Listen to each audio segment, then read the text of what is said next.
Many African immigrants work very hard all their lives in the diaspora, yet still struggle financially in retirement.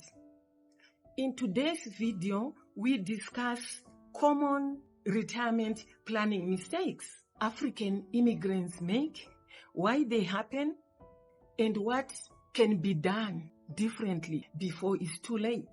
My name is Cecilia. Welcome to Zawi, a 60-plus lifestyle content channel that shares neighborhood stories, daily life, and real conversations about aging and retirement.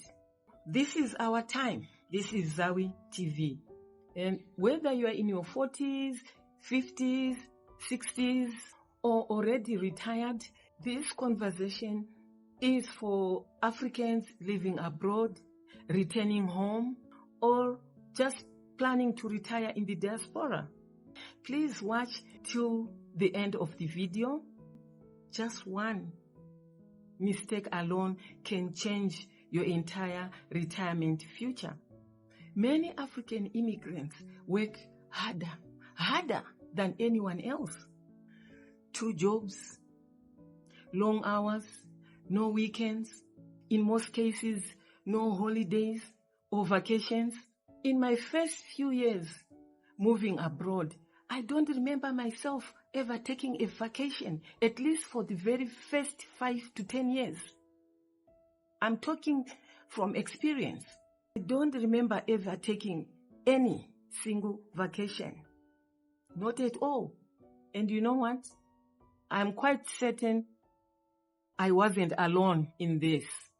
And yet, when retirement comes, many Africans living abroad are shocked to learn that they are not financially ready. Today we are talking about retirement planning mistakes African immigrants make, not to judge anyone, but to help each other do better. And for those coming after us to learn from our mistakes.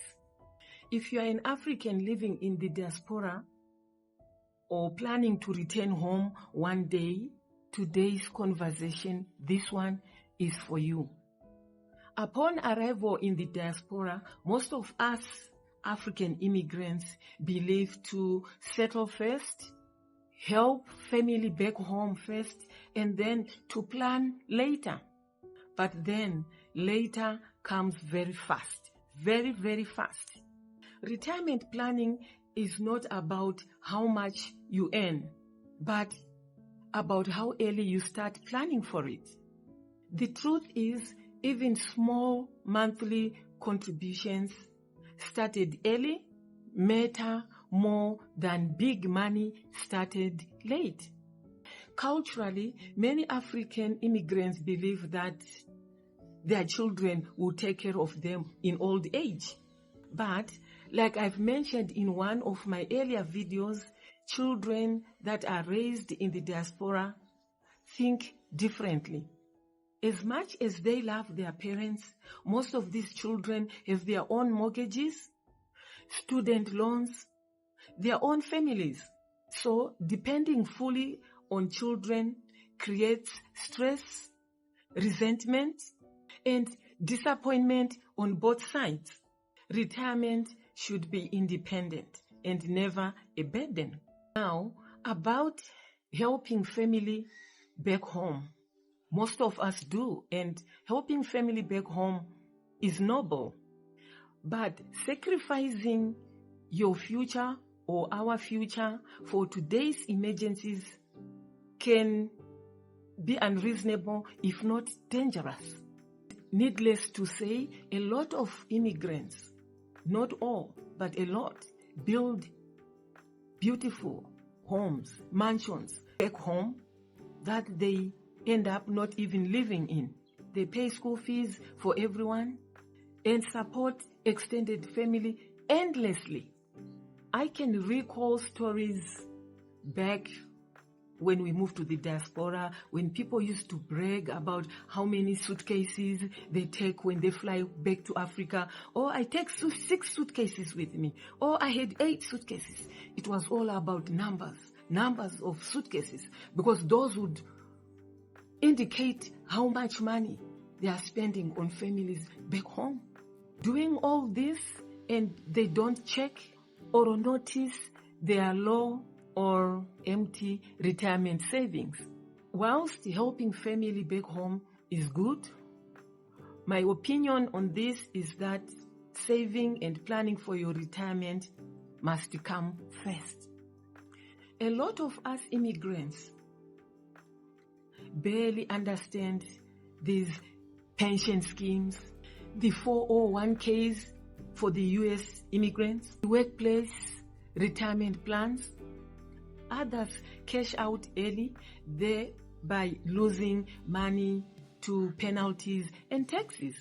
Nothing wrong in cashing out early. You just need to be informed to do it. How much are you going to lose by cashing out early? Most people don't bother to find out. Do a cost-benefit analysis. Is it good for me to cash out early, or should I wait until some time later to get the most out of it? Because this is free or matched money that many immigrants are walking away from for lack of better knowledge or for lack of knowledge. If your employer offers a pension or retirement match, that should be something to take very seriously. For those who have lived abroad for a long time, you notice that as income increases, so do the bigger houses, the latest model cars, and of course the designer labels. So people resort to very expensive lifestyles. Retirement income is usually lower, not higher. So many immigrants retire and suddenly realize that they can barely afford the life that they have built for themselves. So I would say live comfortably, yes, but also plan realistically. On deciding where retirement will happen, many African immigrants never answer this question, or sometimes even ignore these topics or conversations when raised on social media, pretending like everything is okay and that they have a plan in place. Questions like, will I retire in the diaspora or back home? Costs, healthcare, visas, pensions, all depend on this decision. And not deciding early often leads to split assets, confusion, and stress in old age. We don't need all answers now, but we should start thinking seriously about it. One of the biggest retirement expenses is healthcare. Many African immigrants often assume that they will manage, but managing chronic illness, medication, insurance costs can easily wipe out savings. Good health planning is part of proper retirement planning. Now let's talk about what can be done or what we can do differently. Consider to start saving early, even in small amounts. Separate helping families back home from retirement savings. Learn about pensions and benefits in your adopted countries. It's important to plan for independent retirement. Talk openly as families about aging, and obviously learning to adjust your expectations. The idea is to make retirement a season of rest, not survival. If today's message spoke to you, you are not alone, because many of us were never taught this. Let's talk. Share your honest thoughts in the comments.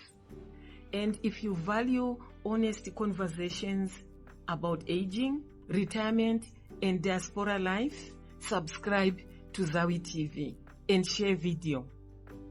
Bye-bye.